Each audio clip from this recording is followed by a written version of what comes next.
How to oil a pneumatic bottle jack. Man, these things are sweet, but if you don't have one, you need to get one.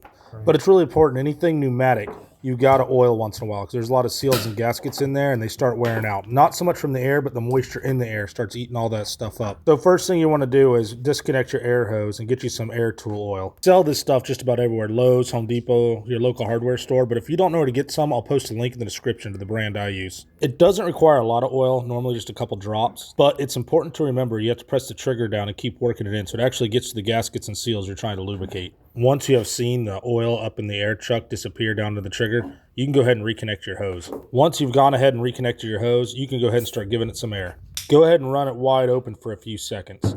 Make sure all that oil is getting to the gaskets and seals you need it to get to. You might notice a little oil spraying out the top of the relief valve.